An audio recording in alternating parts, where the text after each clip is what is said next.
Meg is one of the most unique romantic interests in any Disney movie. Unlike most characters with that role, Meg stood out from her very first scene thanks to her sarcastic, independent, and witty personality. And that's why from the moment Hercules meets her in the movie, you can see a spark light up in him. But it turns out that wasn't the first time the two met. In fact, it wasn't even the first time they teamed up to defeat Hades. They actually met before that, at a time when Meg betrayed our hero. Hi, I'm Dr. Panda, the only panda who's ever joined Phil's boot camp. And in this video, we've got to talk about one of the most emotional episodes in the entire Hercules series, the one where Hercules and Meg meet for the first time, and then completely forgot about it. To do that, we have to go back to episode number 58, titled Hercules and the Aetolian Amphora.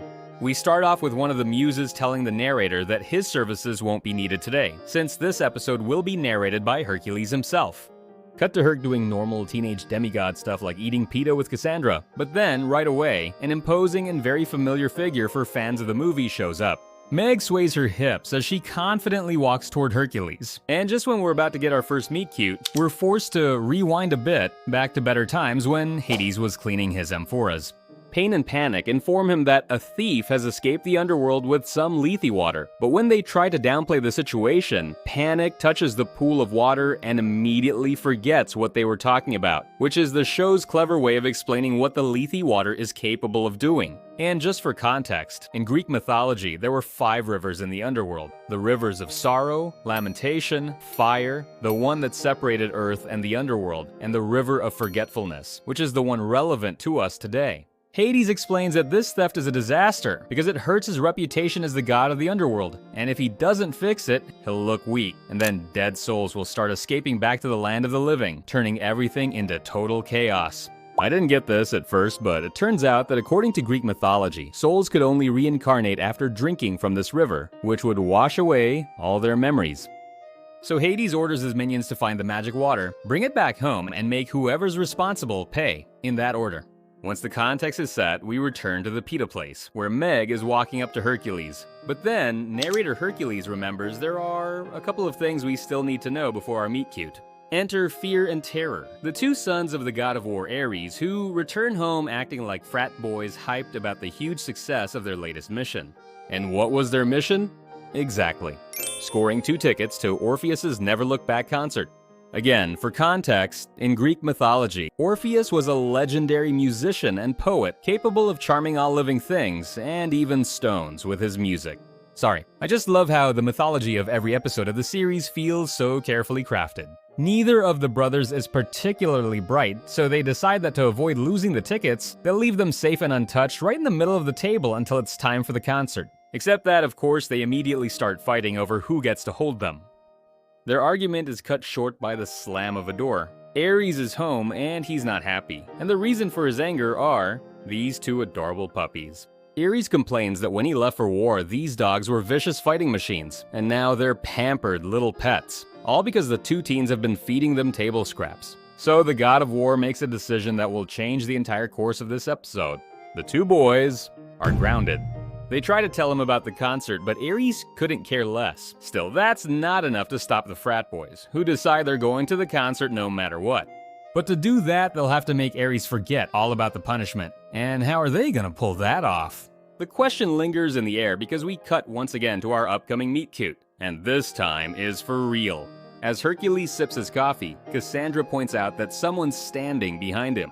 When the demigod turns around, he finds Meg staring right at him and gets struck by Cupid's arrow right away. She says she's heard he's a hero, which kicks off a flirty little back and forth where Hercules looks like a total idiot, and yet somehow, Meg still seems to like him. Their conversation is interrupted by Adonis, who assumes Meg came to see him. She shuts him down, saying she's here for the hero, but Adonis is so full of himself he refuses to believe it, which annoys Meg even more. Once he leaves, the girl tells Hercules she actually went on a blind date with Adonis once, and that she'd frankly rather forget the whole thing. Hercules asks how he can help, so Meg explains that her grandmother's amphora was stolen. It's very valuable and has been in her family for generations, so she needs help getting it back. Hercules, eager to impress her, agrees to take on the challenge. And at this point, I can't help but feel like Meg might have some hidden motives. Could that be the case? We'll see. Also, why is she so tanned? Meg says she can't offer him any payment, to which Herc proudly replies that he would never accept payment for an act of heroism, since according to rule number 26 of the Hero Code, a hero never accepts payment for an act of heroism. As they walk off toward their mission, narrator Hercules tells us that in hindsight, he probably should have just told Meg no and gone straight to bed, but she was just so pretty that he couldn't.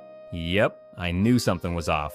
Now, ever since I started revisiting childhood shows and remembering those moments sitting in front of the TV, I can't help but feel really nostalgic and think that maybe I didn't appreciate those times enough.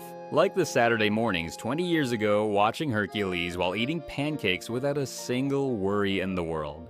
And even though a few memories are still crystal clear, most of them feel like a blurry picture, like something that just went by too fast. This makes me think about the things I'm living right now that I might not be appreciating enough, and that someday I'll wish I had valued more. Moments with my family, my city, or simply life as I know it today. And to truly be more present in the moment, therapy can really help. That's why BetterHelp is sponsoring this video. BetterHelp is on a mission to make starting therapy easier. You just fill out a questionnaire and you will match with the right therapist in as little as a couple days. BetterHelp also accepts both HSA and FSA cards, making it even easier to prioritize your mental health. In 2024 alone, over 137,000 people used their HSA or FSA benefits for therapy through BetterHelp, so make sure to use yours before they expire. Click the link in the description or go to betterhelp.com/drpanda to get 10% off your first month of therapy. And some therapy would have helped Meg in her lies. Turns out Meg told Hercules she needed to recover her grandmother's amphora, but that wasn't entirely true. There was an amphora, sure, but it didn't belong to her family but to Hades, and it was filled with Lethe water. Meg had paid a centaur to get it for her, and she wanted to use Hercules to make sure he played by the rules. And I'm not even spoiling anything. Narrator Hercules straight up tells us this himself as he and Meg arrive at a shady bar, where they're supposed to find a man with info about the stolen object. But of course Hercules didn't know any of Meg's secrets back then, including the actual reason she wanted the water for in the first place, which we'll discover in a bit. Hercules assumes his job is to run an interrogation, except Meg tells him not to say a word unless it's absolutely necessary, and that she'll handle everything since he's just the muscle. They go with their sneaky plan to slip into the bar, but the bouncer kicks them out for being too young, forcing them to activate Plan B, which is to charm their way in, Meg's specialty. They pretend to be a couple who met at that very bar a month ago and have come back to celebrate their love. The bouncer is moved, he congratulates them and then immediately tells them to leave. Yeah, he's not falling for that one. Also, is it just me, or does Meg's head look way too big for her tiny body here? Anyway, just when it seems there's no way inside, a bar fight breaks out and a wall gets smashed. And with this, their perfect way in.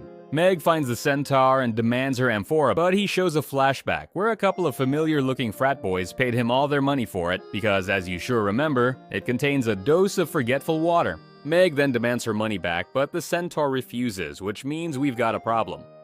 Hercules, being the good muscle he is, steps in to demand a full refund, but the centaur attacks him with his powerful horse legs and throws him against the wall. The demigod gets up and hits back, and a full-on fight breaks out.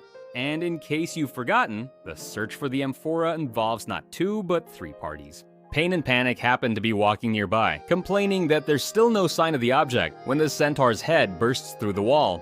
They then overhear Hercules questioning him about the missing item, immediately catching their attention. The centaur reveals that the amphora is in the Temple of Ares in Sparta, the next destination for everyone involved in the episode.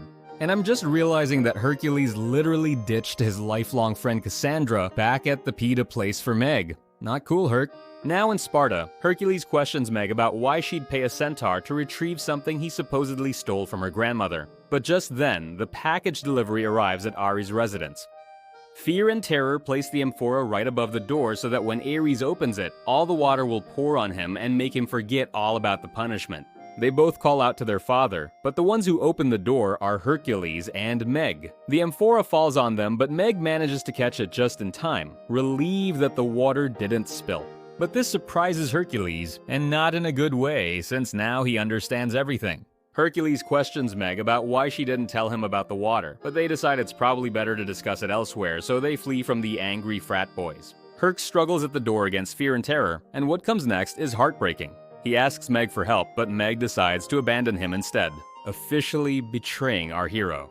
The demigod manages to block the door and goes after the traitor, but he isn't the only one chasing her, because as soon as she leaves the temple, Meg is ambushed by two huge muscular guards who in reality are Hades' scrawny henchmen in disguise. Is this finally the end for Meg? They take the amphora from her, but don't let her go, since Hades demanded that someone pay for the crime.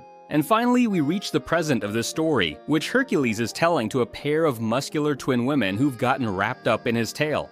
One of them reveals that she saw Meg being kidnapped by Pain and Panic, so Hercules realizes she's in danger and must help her despite everything. But don't think these women are taking sides, because when Fear and Terror exit the temple, they also tell them which way to go. Pain and Panic drag Meg toward the underworld, but just then, Hercules shows up to snatch the amphora back from them.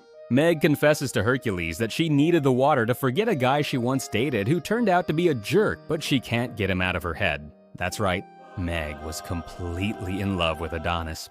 Hercules laments this news, but Meg tells him that she liked him from the start. I mean Herc, not Adonis. Which makes me wonder whether we can really trust what Meg says at this point, or if it's just another one of her manipulation strategies to get Hercules to rescue her.